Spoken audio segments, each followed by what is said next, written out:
A Prairie Point ninth grade science class is deciding whether or not to get a wind turbine. Quite a few schools have purchased one and only positive outcomes have came from it. For example, Forest City and Spirit Lake schools purchased turbines and had great results. Spirit Lake had great savings with the turbine. It only took 90 months, but saved the district over $100,000 total. Also, Forest City saved even more than Spirit Lake. Forest City saved a total of $575,000 total. Now, the process of actually getting a turbine is tough.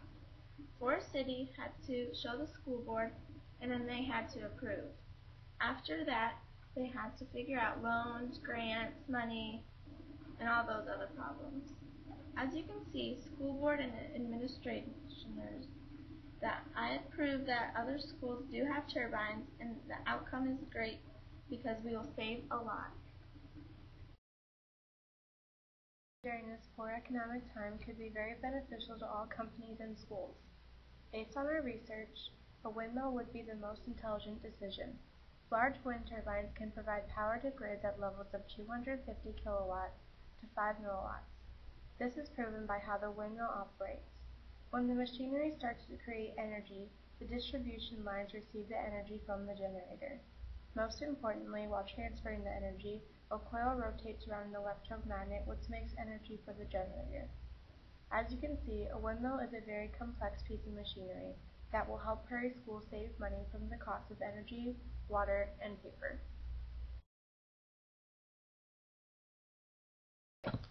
A wind turbine would be a smart choice money-wise. Based on our research, I estimate the setup cost of an NM75048 would be about $780,000. Using the wind energy calculator and utility bills from the school, the total yearly savings would be about $159,552. From our calculations, if all savings were put toward paying off the turbine, not counting grants or loans, it would pay for itself in about 5 years. Obviously, a wind turbine would be an excellent investment.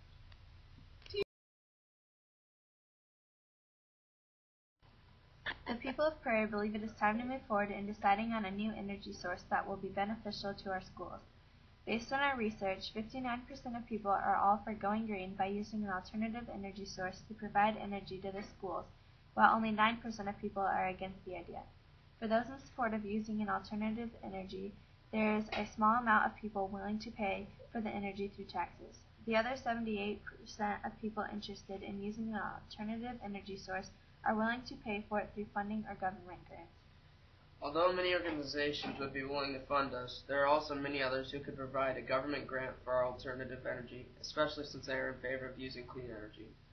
As a result of this information, we can conclude that using alternative energy source will save money while benefiting our school.